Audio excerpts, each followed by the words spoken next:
Hola a todos, qué bueno tenerlos por aquí en esta nueva explicación visual. Hoy vamos a sumergirnos en algo que, literalmente, cambió las reglas del juego en la psicología. Hablamos de la obra clásica de Albert Bandura y Richard Walters, Aprendizaje social y desarrollo de la personalidad. O sea, piénsenlo. Durante décadas, la psicología estaba estancada en ideas súper rígidas sobre cómo aprendemos. Pero Bandura y Walters llegaron y dijeron, un momento, el aprendizaje humano es, en el fondo, un proceso social. Y ¡boom! Este cambio de paradigma no solo reescribió los libros de texto, sino que transformó por completo nuestra forma de entender desde cómo crecen los niños hasta cómo se hace la terapia clínica. A ver, arranquemos con una pregunta para pensar un poco. Históricamente, las teorías tradicionales decían que para aprender tenías que hacer algo, equivocarte y recibir un premio o un castigo directo. Pero, detengámonos ahí. Si todo dependiera del ensayo y error, sobrevivir sería casi imposible. Imagínense a un adolescente aprendiendo a manejar en pleno tráfico de la ciudad a base de ensayo y error. Sería un desastre, ¿verdad? O, como dice el propio libro, si un niño jamás ha escuchado hablar polaco, por más que le ofrezcas $1.000.000, jamás va a pronunciar una frase en polaco de la nada por pura expectativa. La respuesta no está en el individuo aislado, sino en su entorno social. Y justo ahí es donde se da esta enorme ruptura teórica. Fíjense en la diferencia en pantalla. Por un lado, tenemos el conductismo tradicional, con figuras como Skinner o Rudder, que dependía casi al 100% del refuerzo directo. Básicamente, un modelo de animales de laboratorio bajando palancas para obtener comida. Pero por otro lado, el enfoque sociocomportamental de Bandura y Walters pone la interacción social justo en el centro de todo. Argumentaban, y con mucha razón, que lo que hacen las ratas o las palomas en una caja solitaria simplemente no alcanza para explicar la tremenda complejidad de nosotros los humanos. Definitivamente necesitábamos incluir las variables sociales. Entonces, nuestra hoja de ruta de hoy tiene 6 paradas clave. El enfoque sociocomportamental, el poder de la imitación, los efectos del modelado, el refuerzo vicario, el desarrollo del autocontrol y finalmente la modificación de la conducta. Número 1. El enfoque sociocomportamental. Bueno, este enfoque nace porque los psicólogos necesitaban explicar tanto las conductas buenas, digamos, las que la sociedad aprueba, como las problemáticas, usando exactamente las mismas reglas. Y aquí entra la estrella del show, el aprendizaje observacional. En palabras simples, es nuestra capacidad de aprender cosas completamente nuevas con solo mirar a alguien más, sin mover un solo músculo y sin recibir ningún premio en el momento. Volviendo al ejemplo del idioma polaco, para aprenderlo necesitas sí o sí un modelo social, alguien a quien escuchar. El aprendizaje observacional es como un atajo mental. Nos permite saltarnos todo ese ensayo y error, haciendo que aprender sea rapidísimo, eficiente y, claro, súper seguro. Pasamos al número 2. El poder de la imitación. ¿Saben? En los inicios de la psicología, a la imitación se le veía como algo menor, casi como un reflejo instintivo automático. Pero Bandura y Walters nos demostraron que es algo muchísimo más profundo. Es fascinante ver que en muchas culturas alrededor del mundo, el aprendizaje por observación es tan dominante que la palabra enseñar es literalmente sinónimo de mostrar. Piensen en una niña en Guatemala que aprende tareas súper complejas de la casa observando a su madre, o en un recluta militar que observa detalladamente cómo se desarma un rifle antes de siquiera tocarlo. Dar un buen modelo a seguir es sin duda la herramienta más poderosa que tenemos para la instrucción humana. Y ahora vamos al número 3. Los 3 efectos del modelado. Esta teoría categoriza de una forma brillante cómo nuestra mente procesa lo que vemos en la sociedad.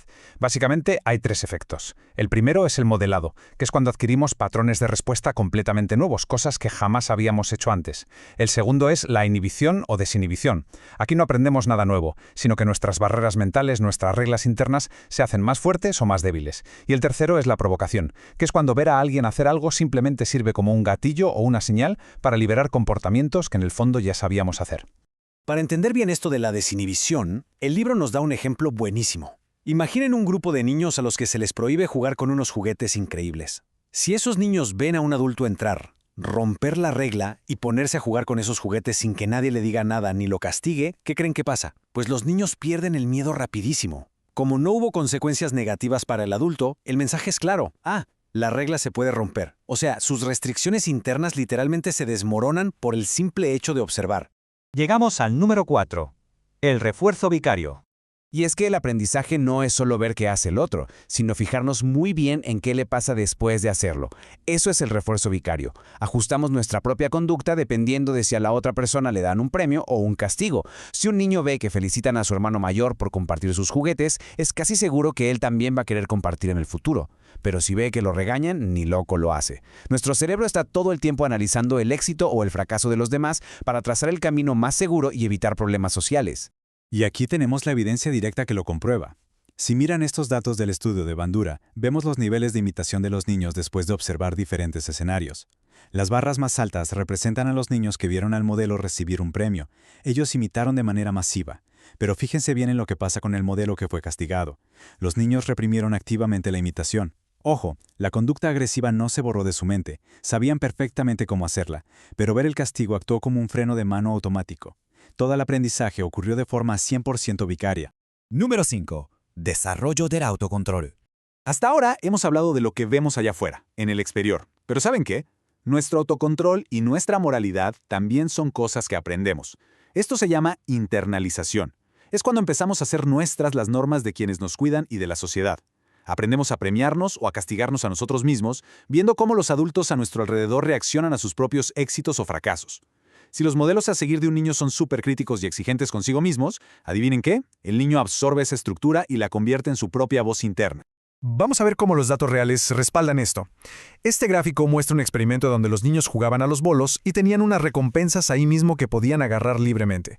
A un grupo lo pusieron a observar a un adulto que era increíblemente exigente consigo mismo y solo se premiaba si sacaba un puntaje perfecto. Como ven en la barra oscura más alta a la derecha, los niños que vieron a este modelo adoptaron exactamente el mismo estándar súper alto. Preferían no tocar las recompensas a menos que tuvieran un puntaje sobresaliente. Habían aprendido a tener un autocontrol estricto simplemente observando.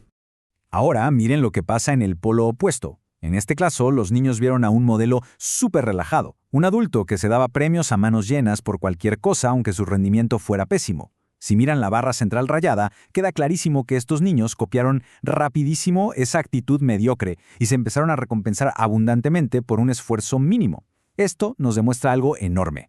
Nuestros juicios morales y qué tan duros somos al evaluarnos son súper maleables y están profundamente arraigados en los modelos sociales que vemos desde muy pequeños. Y finalmente, la sección 6, modificación de la conducta. Todo este viaje de análisis teórico y experimentos aterriza aquí, en la vida real. Porque si entendemos cómo se aprenden las conductas, tenemos literalmente la llave maestra para poder modificarlas. En el ámbito clínico, los psicólogos pueden usar esto a su favor. En lugar de depender solo de la tradicional terapia de conversación, el terapeuta o incluso los amigos y compañeros pueden actuar como modelos activos de comportamientos sociales súper positivos. Se puede organizar el ambiente para apagar esas conductas obstinadas, quitándole sus refuerzos ocultos, y usar el modelado para enseñar nuevas formas de cooperación y tolerancia a la frustración. Y aquí hay un detalle vital. Bandura y Walters marcan su territorio y se separan por completo de las teorías psicodinámicas antiguas como las de Freud. Para el enfoque del aprendizaje social, no se trata de buscar curar hipotéticos traumas reprimidos o impulsos oscuros en el fondo de la mente. No, tratan los procesos internos simplemente como mediadores.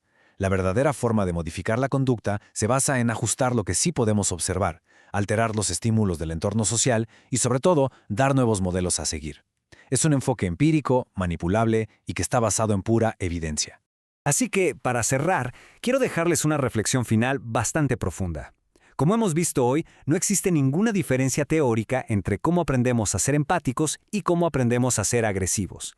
Ambas cosas vienen del modelado, del refuerzo vicario y de la imitación. Si internalizamos de verdad que hasta nuestras conductas más difíciles son el producto de un aprendizaje estructurado, ¡wow!, las posibilidades de la psicología clínica se expanden inmensamente. Las herramientas para moldear el desarrollo humano y desaprender patrones destructivos no están escondidas en el subconsciente, sino a plena vista, en el tejido de nuestras interacciones sociales. Cuando entendemos esto, el poder que tenemos para predecir, comprender y guiar la conducta humana cambia absolutamente para siempre.